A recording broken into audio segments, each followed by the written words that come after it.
On a aujourd'hui, on va parler, comme vous savez, des peuples autochtones de la Guyane et on a un super invité. Bonsoir Yanouana, bienvenue. Merci. Je vais juste introduire un petit peu pour expliquer et après tu pourras faire ta propre introduction aussi. Donc, Yanouana, il est un réalisateur et il vient d'obtenir, il a obtenu à la fin de l'année 2019, je crois, un prix spécial de la jury au Festival international de films documentaires de l'Amazonie Caraïbes pour un film qui s'appelle Unti, les origines, et qui va être disponible entre les 7 et les 8 mai, c'est ça, si je ne me trompe pas, sur les sites du festival. Voilà, c'est bien ça. D'accord. Et donc, je vous invite à aller voir. Et après, on va vous donner les liens, ma collègue, comme ça, tout le monde peut les voir. Donc, comme vous savez, si vous êtes en train de suivre notre travail, nous, on travaille pas beaucoup dans la Guyane, soit parce qu'il il a, comme vous le savez aussi, tous les peuples autochtones dans les mondes, ils font face à des problèmes et nous, on a des ressources limitées et donc il faut faire des choix. Et donc, on a choisi de travailler surtout avec les chasseurs-cueilleurs ou les peuples les plus vulnérables. Donc, on travaille très peu sur la Guyane, malheureusement. Et donc, c'est un manque, et surtout parce qu'en France, je les vois comme un manque de nous. Donc, on a décidé d'aborder ces sujets parce que moi, je suis pas expert. Donc, on a décidé d'inviter quelqu'un qui connaît la situation et pour nous aider à comprendre mieux ces sujets difficiles de la question des peuples autochtones en France.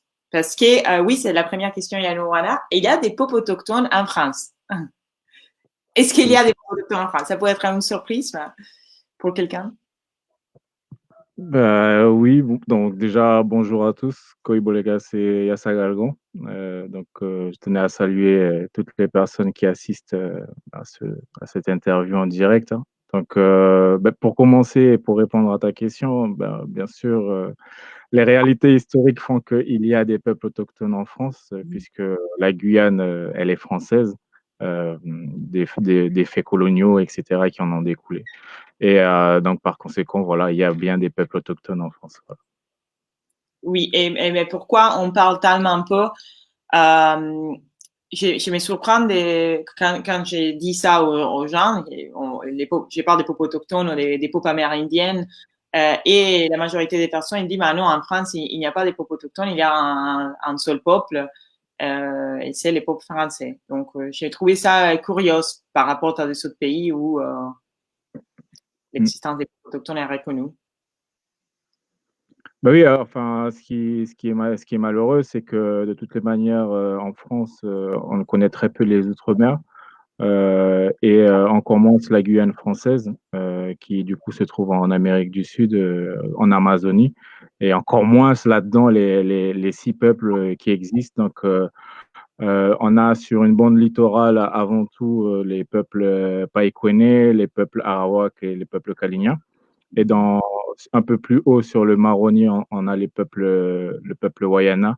Et sur ce qu'on appelle les chemins des Émérillons, entre guillemets, mais qui est le territoire du peuple Téko, qui est sur la rivière Camopi et sur la rivière Tompok.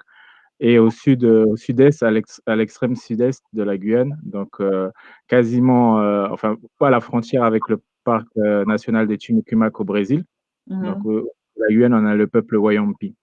Donc voilà, il y a six peuples aujourd'hui qui ont survécu sur une trentaine au début de la colonisation. D'accord. Et je voulais te poser une question sur la question de la langue, parce que une des priorités du gouvernement Macron au début de son élection, c'était par la francophonie.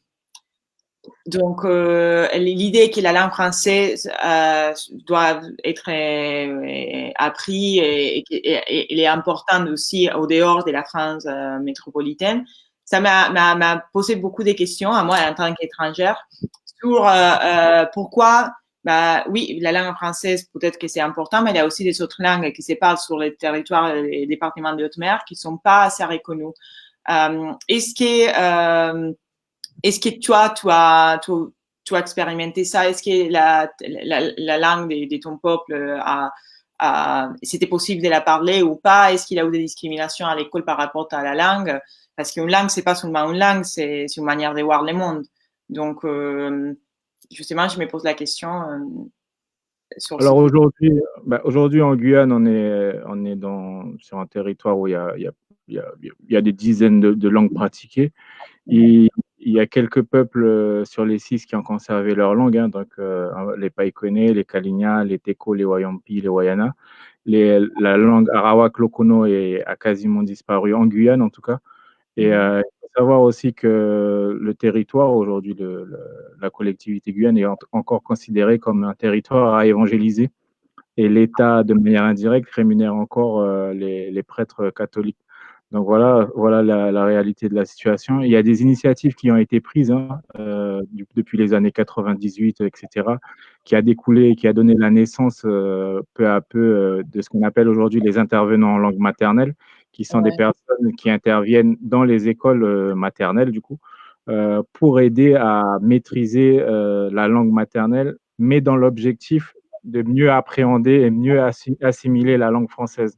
Donc, ce n'est pas du tout dans un souci de préserver et de protéger une langue, c'est pour mieux apprendre le français. Donc, c'est comme ça que les choses sont organisées actuellement. Et il Ouais. y a des expériences d'écoles bilingues qui sont en cours, etc.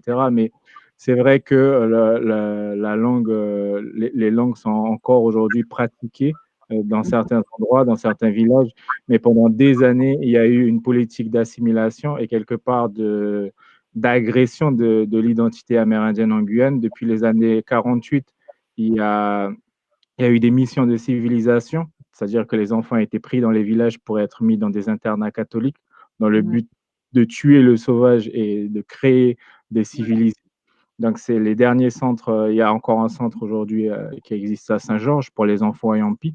Mais les derniers, en général, ont fermé sur le littoral dans les années 80 et en 2012-2011 à Maripasoula pour les Wayana. Donc, voilà, c'est quelque chose qui a existé, qui continue à exister aujourd'hui et qui finalement a fait énormément de séquelles dans la transmission à la fois des savoirs, dans la transmission et la préservation et la valorisation du patrimoine culturel, etc. Donc, ça a beaucoup fait de mal à l'identité, aux différentes identités amérindiennes en Guyane, quoi. Oui, c'est une manière, on a parlé de l'escolarisation forcée des enfants et de les écoles usines, comme on les appelle à Survival, et les pensionnats en Canada la semaine dernière. Donc, on a abordé ce thème, c'est vraiment choquant. Qu'est-ce qui s'est passé et qu'est-ce qui se passe? Parce qu'une des questions que je voulais te poser, c'est on a parlé un peu du passé, de la violence exercée par la colonisation française, mais est-ce que cette violence, elle est encore là? D'une autre manière, non? Peut-être pas, peut-être plutôt invisible, je sais pas, hein, mais est-ce qu'il y a encore une violence de l'État français envers les peuples et les populations amérindiennes? Ben, complètement. Il y a aujourd'hui une violence qui est institutionnalisée dans les mécanismes administratifs français, quelque part. Donc, quand vous voyez qu'on est en plein confinement actuellement à cause de la crise coronavirus et qu'on réunit une commission des mines pour délibérer sur un projet de mine industrielle, alors que pendant plus de 2 ans, on s'est battu contre, oui, il y a une violence qui aujourd'hui est institutionnalisée.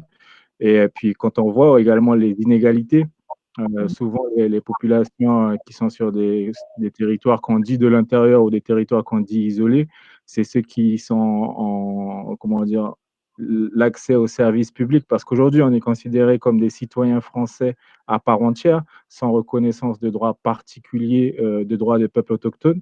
Mais d'autre part, l'État ne respecte pas ses obligations vers un citoyen français, entre guillemets, normal. Donc voilà, on a une double sanction. Déjà qu'on ne reconnaît pas nos droits de peuple autochtone, et ensuite, on n'a pas les mêmes droits que n'importe quel Français dans la réalité des faits. Je parle bien dans la réalité des faits, dans la pratique sur le terrain, l'accès aux services publics, etc.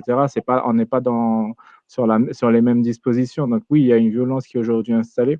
Il y a une violence par le manque de reconnaissance justement des droits des peuples autochtones aujourd'hui et par la négation de tous ces épisodes-là de l'histoire coloniale. Aujourd'hui, l'État français est encore propriétaire de 90% du sol en Guyane.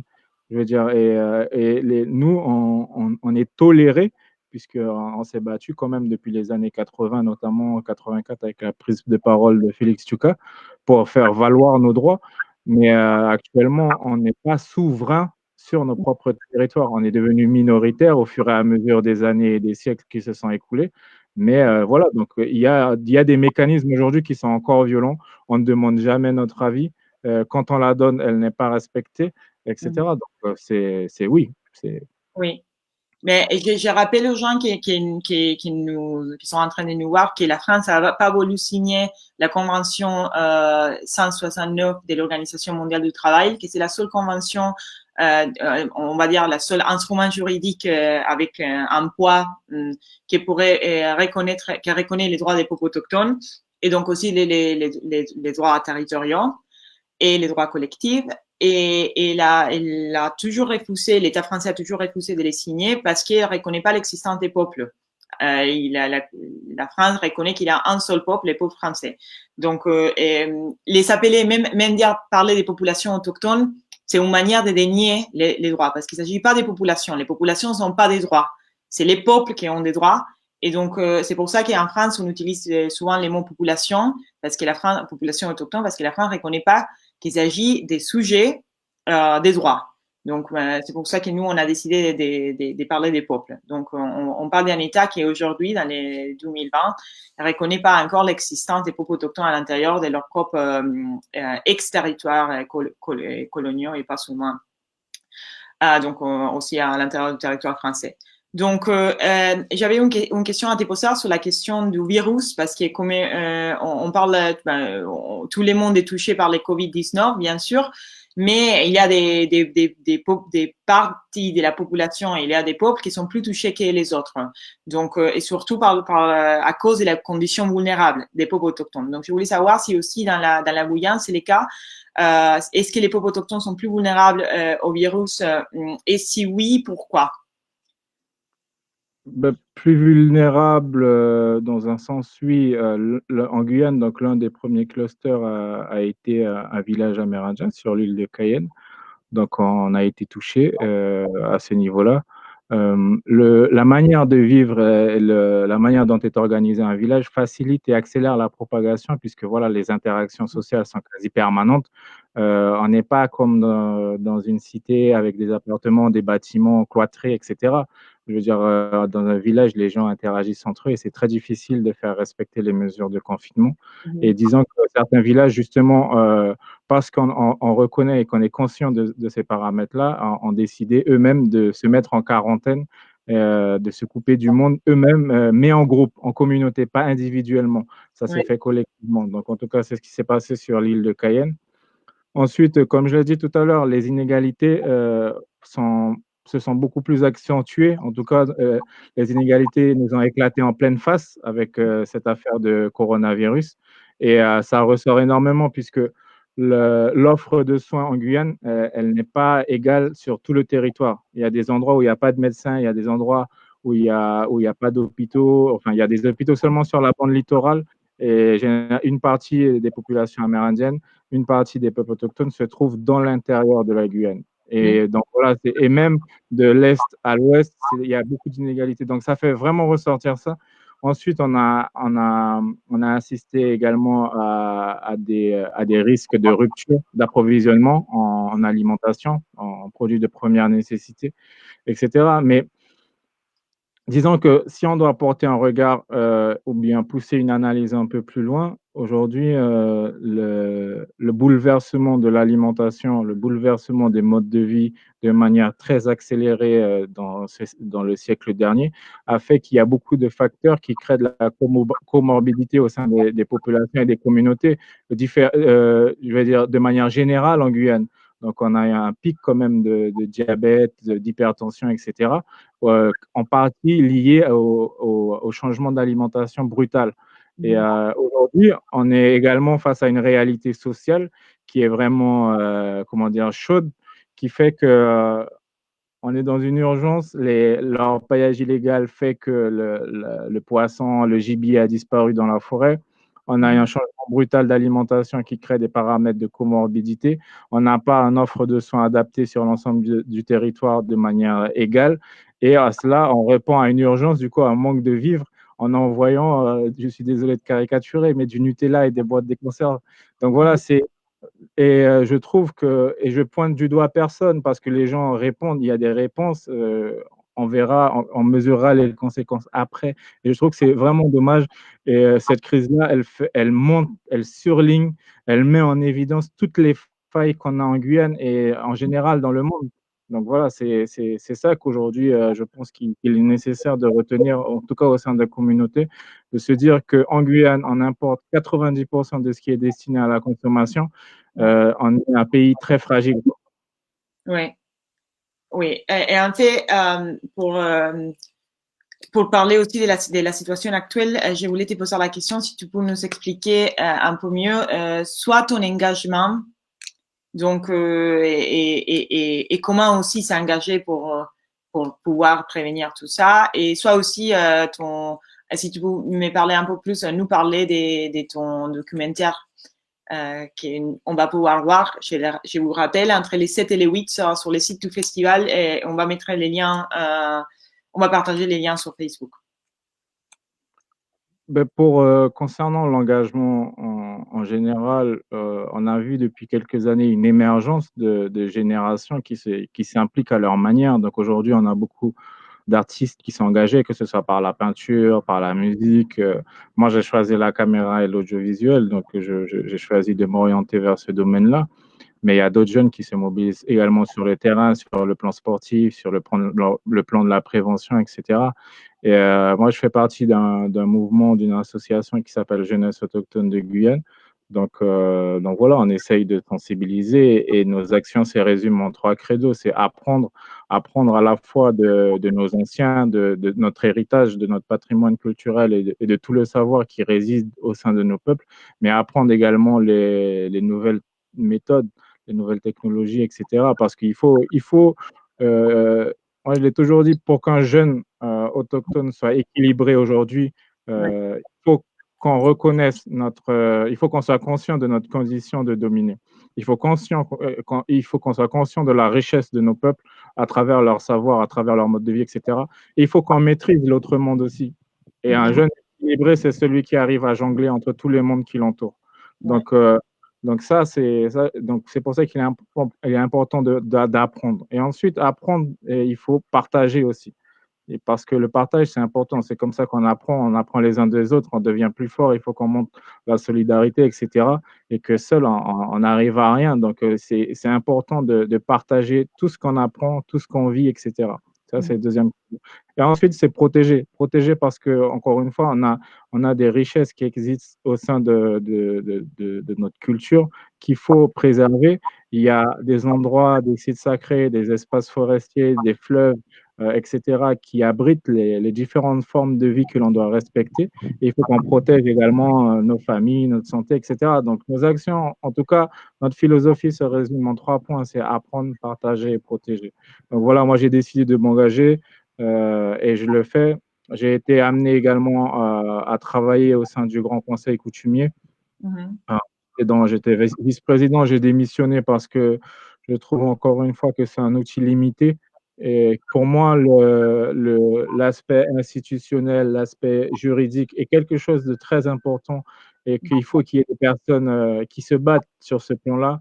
Mais pour moi, le changement, il vient d'abord par l'éveil des consciences dans les villages, sur le terrain, auprès des jeunes, auprès de ceux qui vivent le quotidien et ceux qui continuent à se battre alors que tout porte à croire que le monde va s'effondrer. Donc, moi, je préfère être sur le terrain, je préfère être. Du coup, j'ai démissionné de ce grand conseil coutumier-là.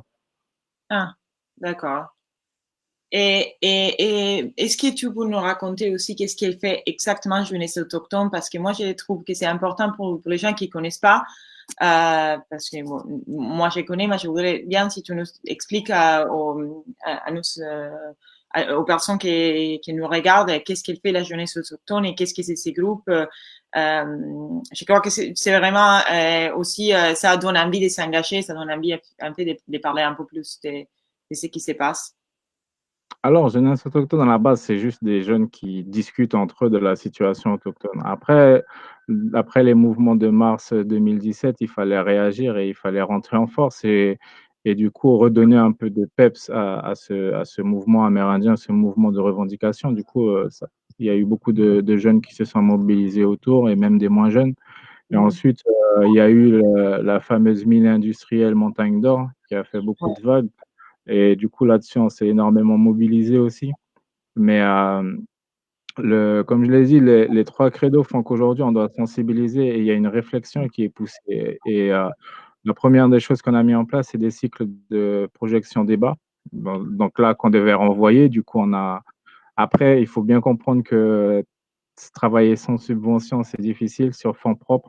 Et du coup, on a mis du temps à mettre en place ce projet qu'on devait lancer normalement là maintenant, mais il y a eu le confinement.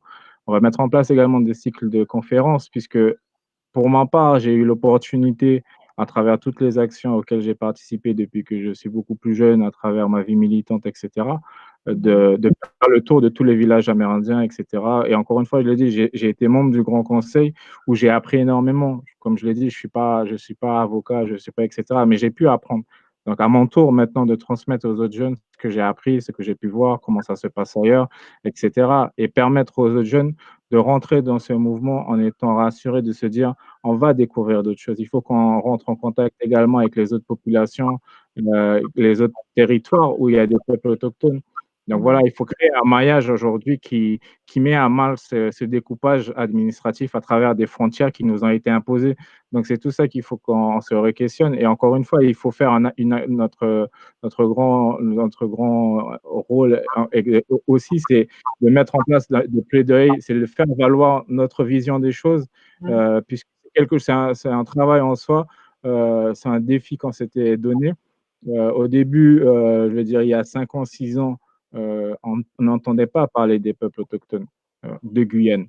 Et on n'en entendait pas parler en Guyane non plus. Il y avait des actions tous les jours. Et l'un des défis qu'on s'était lancé, c'est de se dire, tous les jours, on va entendre parler de nous. Tous les Ouais. jours, on va entendre qu'on existe, etc. Et aujourd'hui, quelque part, on a réussi. Nous, on se rappelle, on suivait vos publications sur Survival International. Tout ça paraissait si loin. Aujourd'hui, vous nous approchez pour qu'on puisse parler de la situation des peuples autochtones en Guyane.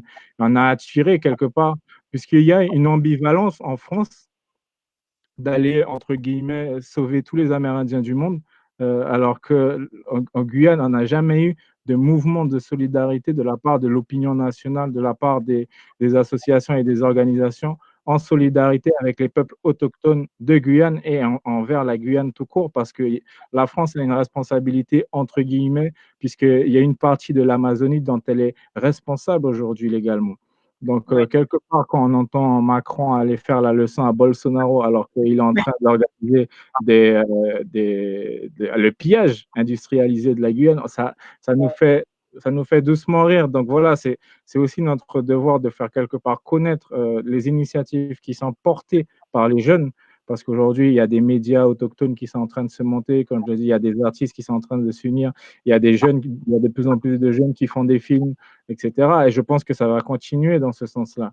Il y a des jeunes aussi qui continuent à faire leurs études. Et c'est pour ça qu'au niveau de la jeunesse autochtone, on s'était dit qu'il était intéressant et indispensable de faire une antenne en France. Parce il y a une diaspora quelque part amérindienne qui s'installe également en France et il est de notre responsabilité de faire un maillage. Parce que si on laisse tous ces jeunes qui se forment, Mhm. sans les suivre, sans faire ces connexions entre eux, c'est plein de ressources, plein de possibilités dont on se dispense et qu'on n'a pas le droit. On n'a déjà pas énormément de ressources humaines, etc. Donc là, on ne peut pas se donner le droit de se dire on perd un jeune qui se forme, que ce soit en médecine, en droit, en agriculture, en administration, tout ce qu'on veut. Tout est Ouais. bon. Il faut qu'on apprenne à maîtriser le monde de l'autre parce que pour le moment, on est dominé par le monde de l'autre. Donc, ça, c'est indispensable. Donc, voilà, c'est tout ça. Donc, il y a aujourd'hui une antenne en France, il y a un groupe de jeunes également en France qui sont chargés de faire ce réseau, parce que malheureusement, il n'y a pas non plus que des jeunes. Il y a aussi beaucoup de jeunes qui se remplissent le ventre avec des boulettes de cocaïne pour trouver de l'argent. Donc, tout ça aussi, ce sont des jeunes qu'on doit repêcher parce que aujourd'hui, le monde actuel où il y a des inégalités, le monde actuel où il y a des riches, des pauvres, etc., on le Ouais, prend également en pleine face avec toutes ces réalités auxquelles les jeunes amérindiens font également face, comme tous les autres jeunes guyanais. ouais, ouais. Donc, Bah, à peu près. oui, bravo pour votre travail. Et la chose que, bah, juste pour les personnes qui se connectent dans ce moment, on a la première question et ce que maintenant on est en train de discuter, c'est sur cette existence des peuples autochtones ou des peuples amérindiens en France qui est négligée ou pas, les gens ne sont pas conscients de tout. Donc, bon, merci beaucoup pour nous rappeler tout ça. Et je voulais te poser vraiment deux questions. Je voudrais passer aussi aux questions des publics. Donc, j'hésite entre les deux questions, mais je vais te les poser quand même tous les deux parce qu'on a la possibilité de parler avec toi. Donc, donc, je vais les faire. Alors, une question, c'est la question du développement ou du progrès. Souvent, la France a une rhétorique civilisatrice qui l'a caractérisée pendant l'époque de la colonisation, mais qui la caractérise souvent maintenant. L'État français parle aussi de cette mission civilisatrice envers les autres peuples, non? Et donc de cette idée de développement et comment ça, l'idée d'imposer cette idée de développement, comment a été, selon toi et selon ton expérience, vécu par les peuples, les populations amérindiennes et quelles sont les difficultés majeures qui aujourd'hui, parce que tu m'as raconté comment tu as voyagé, tu as vu plusieurs peuples amérindiens, comment aujourd'hui, quelles sont les difficultés qu'aujourd'hui ils font face, les problèmes plus grands qu'ils font face en ces moments? Alors, concernant encore une fois, la question sur le développement, en tout cas, enfin, moi, personnellement, ce terme, le développement, c'est d'abord l'accompagnement du développement d'un bébé à un adulte. Donc, je n'adhère pas spécialement à ce terme-là. En tout cas, en langue française, c'est pour ça que je crois que ça avait été inventé par l'anthropologue, là. Et du coup, pour moi, la chose la plus importante, c'est l'autodétermination, le droit à l'autodétermination. C'est que les peuples décident eux-mêmes, puisqu'ils se Mhm. connaissent mieux que d'autres, ils connaissent leurs problèmes, ils connaissent leur réalité, qu'ils décident eux-mêmes de ce qui est le mieux pour eux. Donc ça, Mhm. à partir de là, et à partir du moment où ça c'est respecté, pour moi, le reste, il n'y a pas de problème. C'est-à-dire que certains peuples, OK, vont se dire, nous, on ne veut pas de route, nous, on ne veut pas d'électricité, etc. D'autres vont dire, nous, on en a besoin, etc. Et c'est Ouais. leur droit. Et c'est leur droit de se donner les opportunités qu'ils décident d'avoir, etc. Mhm. Concernant comment dire, l'œuvre civilisatrice, encore une fois, aujourd'hui, on voit actuellement, il y a des inondations en Guyane, il y a eu de grosses pluies, mais les relevés météorologiques remontent à quoi? À 30 ans. Alors que dans la mémoire des anciens, on sait que ça peut revenir régulièrement, ces grandes inondations. Sauf que quand les grands aménageurs diplômés de je ne sais pas quelle école en France débarquent, Mhm. ils se disent déjà tout savoir sur la Guyane. Et ils ne pensent pas que des gens qui ne parlent pas français, des vieux qui n'ont pas de diplôme, etc., puissent leur enseigner des choses, alors que ces populations ont énormément à enseigner, que ce soit sur le fleuve où à un moment donné, il y a des sauts, des rapides, du coup, Mhm. il y avait une volonté d'aménager les sauts, etc. Les populations qui vivaient sur le fleuve, que ce soit les peuples amérindiens ou les peuples noirs marrons, ont refusé ces aménagements. Donc voilà, enfin, c'est tout ça en fait. On ne prend pas en considération les savoirs qui existent Mhm. euh, par, par des milliers d'années d'observation de ce milieu-là. Ouais. Et du coup, on ne peut pas prendre connaissance de ça. Hiérarchiser les savoirs, etc., ça, c'est une démarche et c'est un processus qui aujourd'hui encore est en place. Je veux dire, on nous envoie juste, on placarde juste des petits avis d'enquête publique sur les murs de la mairie, etc. Ouais. Voilà ce qu'on appelle aujourd'hui consultation dans le modèle administratif français. Voilà, une affiche, un lien. Vous pouvez déposer votre avis par mail ou je ne sais pas quoi. Et à Ouais. chaque fois, c'est comme ça. Du coup, des projets sortent pas loin de chez nous. Mhm. On n'est pas au courant. Ils disent qu'ils ont respecté la réglementation. Et c'est vrai. Mhm. Et aujourd'hui, la population guyanaise en général et les peuples amérindiens, il n'y a pas une réelle prise en considération de leur avis. Ça, c'est quelque chose qui est observable. Ouais. Ensuite, sur les réalités, les problèmes qui se trouvent un peu par région, il y a Ouais. déjà il y a deux types de villages. Il y a des villages qui sont, entre guillemets, isolés des centres urbains, Mhm. qui ont des difficultés qui sont différentes, et des villages qui sont autour des centres urbains, qui, eux, se retrouvent face à une pression justement de cet urbanisme, avec une réduction de leur territoire, etc., quoi. Donc c'est Mhm. vrai que l'un des axes principaux du coup de la revendication autochtone en Guyane, c'est la restitution de nos terres. Donc que l'État français reconnaisse dans un premier temps qu'elle est arrivée en Guyane. Il y avait déjà des êtres humains sur place. Il y avait des peuples organisés économiquement, culturellement, politiquement, spirituellement, etc. Et qu'ils étaient souverains sur leur territoire. Donc ça, c'est quelque chose, c'est un volet énorme. Ce sera encore long, etc. Mais on est sur la table des discussions avec l'État français, puisqu'elle s'est engagée en mars 2017 Ouais. à restituer 400 000 hectares de terre.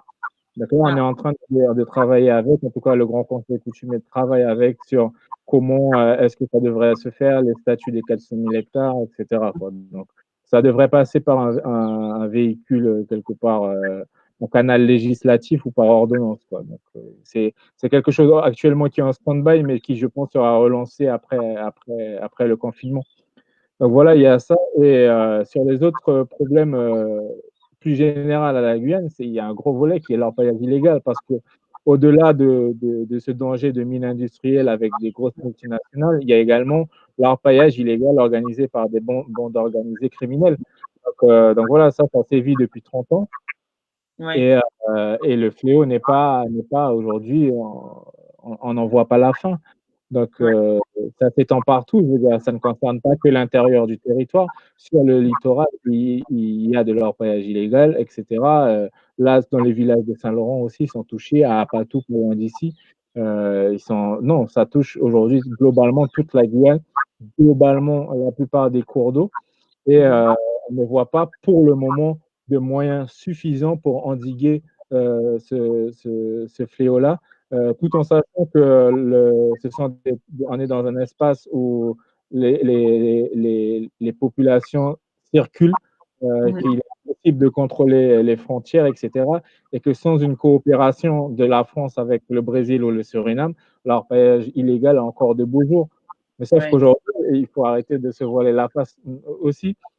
Ça profite au Brésil, ça profite au Suriname. Je veux dire, dans l'état d'Amapá, qui est frontalier à la Guyane, il est interdit. Il y a un parc national qui s'appelle le parc national des Tumucumac, où la présence humaine normalement est interdite. Il y a des bases arrières d'orpaillage illégal qui sont tolérées.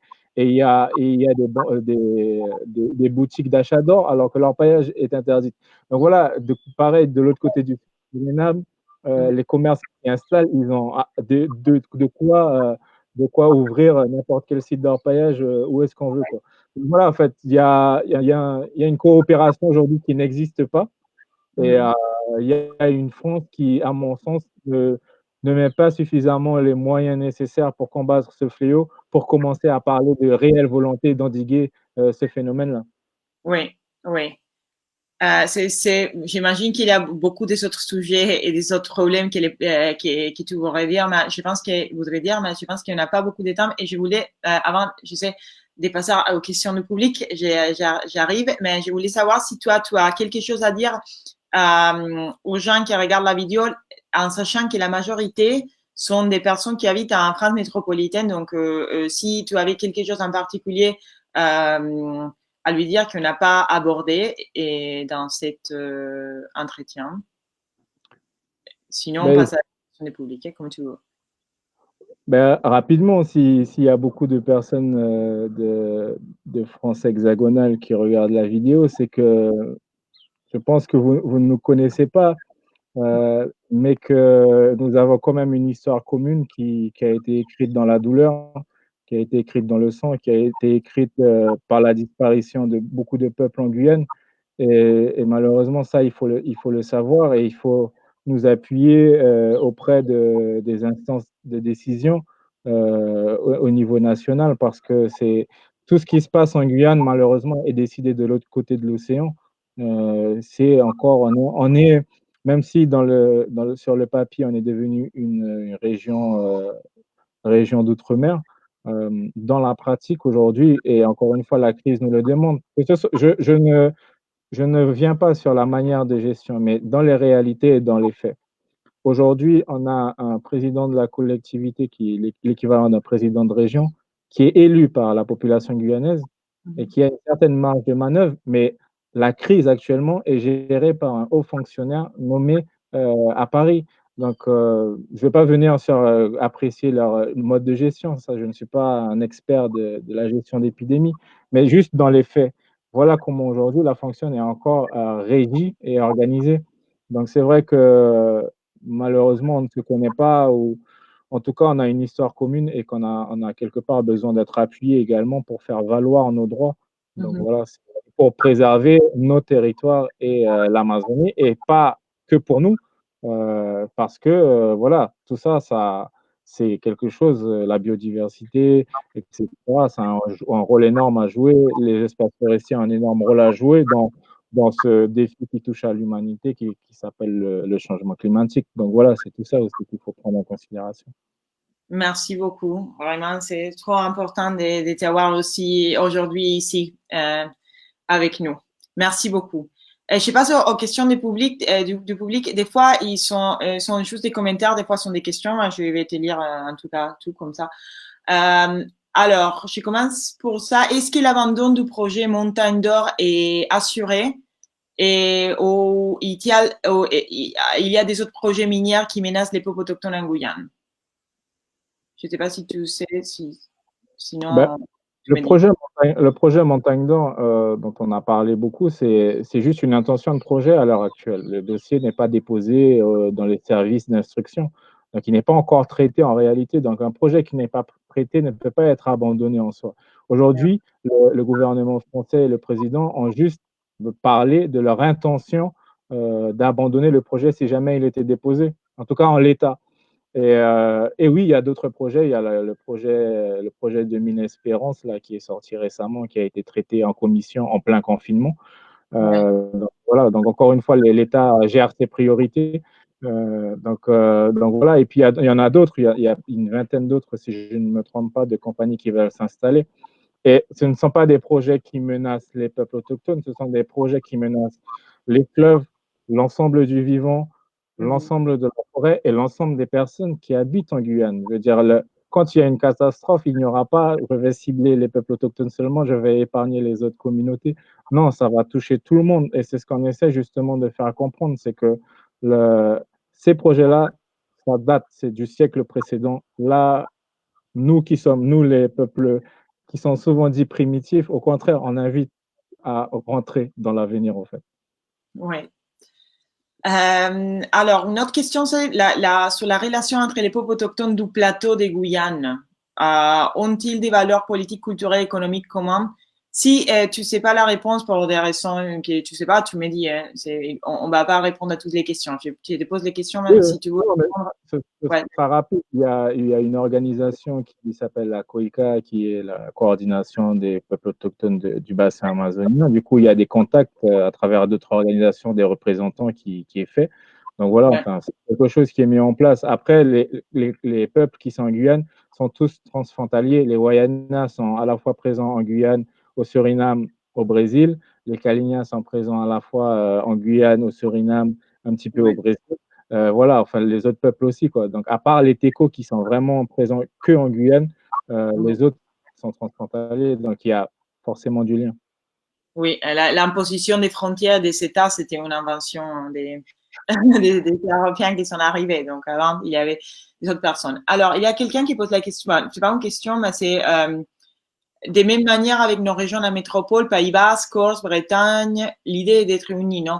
Oui, mais ça, je pense que c'est une réponse à la question de l'idée des peuples. La raison pour laquelle la France n'adopte pas la Convention 169, c'est précisément pour l'existence de cette minorité à l'intérieur de la France. La France, elle a peur que les Basques, les Corses, les Bretons, ils demandent l'indépendance de la France. Et c'est une des raisons pour laquelle ils ne reconnaissent pas l'existence des peuples autochtones. Ils parlent des populations autochtones ou amérindiennes. Donc oui, c'est un problème. Après, c'est un problème historique de la France. C'est historique, il a une histoire de long terme, l'existence d'un État centralisé. Pas tous les pays européens, tous les pays européens, ils avaient des minorités à l'intérieur de leur pays, l'Espagne, l'Italie, l'Allemagne. Ils ont choisi des autres modèles d'État, l'État fédéral ou des autres types d'États pour reconnaître les minorités. La France, c'est un État centralisé et c'est partie du problème. Donc, nous, on s'occupe pas de ça, mais c'est juste pour préciser. Elle a une question intéressante sur les suicides. En fait, la question, vraiment, c'est les suicides des gens sont les plus endingués, cette année. Mais en général, si tu peux parler sur la question des suicides, parce que je sais pas si il y a plus de suicides parmi les gens autochtones que parmi la population pas autochtone, comme dans plusieurs, par exemple au Canada, c'est comme ça. Et donc, je sais pas si c'est le cas aussi en Guyane. Ben oui, il y a beaucoup de suicides partout en Guyane de manière générale. Mais la chose qu'il faut se dire aujourd'hui, c'est qu'il existe l'Observatoire national du suicide en France qui n'a pas d'équivalent en Guyane. Donc en réalité, les données sont très variables. Donc on n'arrive pas, entre guillemets, à compter les morts par suicide en Guyane, que ce soit amérindien ou tout Ouais. confondu. Dans un second temps, on ne raisonne pas par année. C'est-à-dire qu'on ne va pas se dire l'année dernière, il y a eu 6 morts par suicide et cette année, il n'y en a pas eu et c'est une victoire. Non, en fait, parce que quand une personne se tue dans un village, ça affecte tout le village pour toute la vie. Donc, Ouais. quand on rencontre quelqu'un dans un village où il y a eu un suicide, tout le monde a été affecté, plus ou moins intensément ou pas. Mais voilà, quand on empile les années, etc., c'est un phénomène vraiment dur. Donc, c'est vrai que là-dessus, rien que la manière dont raisonnent les chercheurs, le monde médical, etc., et nous, comment on raisonne, il y a déjà un fossé entre nous. Donc, aujourd'hui, ça a été pris en charge. Il y a un rapport parlementaire qui est sorti en 2015, qui a été remis au Premier ministre de l'époque. Donc on était parti justement au Sénat en 2016, si je ne me trompe pas, défendre ce rapport parlementaire parce qu'il y avait 37 préconisations qui, certes, n'étaient pas parfaites, qui, certes, n'étaient pas complètes, mais qui méritaient d'être respectées, mais qui aujourd'hui n'ont jamais été suivies. Donc voilà, en tout cas, pas sur tous les points. Donc voilà, il y avait plein de points dessus. Je vous invite à chercher. Donc, c'est le rapport parlementaire sur l'épidémie de suicide chez les jeunes Amérindiens en Guyane. Ouais. Donc voilà, oui, on est touché également. Et puis voilà, il y a des initiatives qui sont en cours et c'est quelque chose de toutes les manières qu'on sait qui ne va pas disparaître du jour au lendemain avec un claquement de doigts. Donc voilà. D'accord. Merci beaucoup. On a très peu de temps et je suis désolée, mais il y a plein de questions. Alors, beaucoup des commentaires sont des soutiens. Je voulais te dire ça parce que il y a plein des gens qui t'envoient un bonjour ou qui ils nous soutiennent. Voilà, ils disent qu'ils nous soutiennent. Et donc, je vais pas lire tous les commentaires. Je vais devoir choisir. Donc, désolé. Je trouve cette question intéressante. Comment vous aider à lutter contre l'orpaillage illégal? Quelle action concrète pouvons-nous mettre en place pour vous aider? Alors, je vous aurais dit envoyez-nous des armes. Bon. Mais Ben, non, mais un peu, il a une question aussi sur le rôle de l'armée française pour fermer les surpayeurs. Donc, que c'est lié. Donc, si tu veux répondre à toutes les questions ensemble, ça serait génial. non, là, je disais ça en plaisantant, mais beaucoup de fois, il y a déjà eu des prises d'armes face aux orpailleurs illégaux. Ouais. Dans un deuxième temps, c'est quelque part faire du travail de lobbying pour qu'à un moment donné, l'État français a l'obligation de protéger ses populations. Il faut que ça soit respecté. Nous, on fait des actions de plaidoyer, etc. là-dessus. Et c'est de faire connaître ce problème pour que jamais ne disparaisse, au fait. Parce que là, le problème avec la manière dont la politique nationale est organisée, c'est qu'on est dans l'événementiel, c'est-à-dire qu'il y a un fait, on agit, etc. Donc c'est vrai que là, l'orpaillage illégal, ça existe depuis 30 ans, ça s'aggrave. Il y a eu une création de parcs, etc. entre-temps. Il y a eu Mission Anaconda, Harpie 1, Harpie 2, Harpie 3. Demain, je ne sais pas ce sera quel nom d'oiseau. Mais Mhm. en tout cas, l'action n'est pas efficace et à un moment donné, c'est la coopération avec les autres pays qui doit être mise en place. Donc là-dessus, nous, malheureusement, on n'a qu'un pouvoir de citoyen X ou lambda. On doit juste en parler. Et puis, le jour où, par contre, ça pète, parce qu'il y a des risques que ça pète à un moment donné, que les populations fassent de l'autodéfense, il faudra soutenir. Malheureusement, moi, je me rappelle d'un cas où un chef de village avait tiré sur des orpailleurs illégaux. Euh, Mhm. on lui a pris ses armes et le même jour, les Yanomami se défendaient face à l'invasion d'orpailleurs illégaux au fin fond de l'Amazonie. Ils Ouais, avaient le soutien de la France et de l'Union européenne pendant que nous, on nous retirait nos armes. Donc voilà, ouais, donc voilà, c'est aussi ça aussi qui des fois, la ouais. position de la France sur son territoire, entre guillemets, Mhm. encore une fois, et à l'échelle internationale, elle n'est pas du tout identique, quoi. Oui, non, mais je pense que aussi que avant tout pour vous soutenir, il faut vous écouter, il faut vous donner l'espace pour savoir qu'il y a une autre histoire à côté de l'histoire de la France officielle. Il y a une autre histoire et qu'il faut donner de la place parce que par exemple même dans les écoles, on parle pas assez, on parle pas souvent comme on dit depuis le début. Les gens en France, ils ne savent pas qu'il y a des peuples autochtones en France.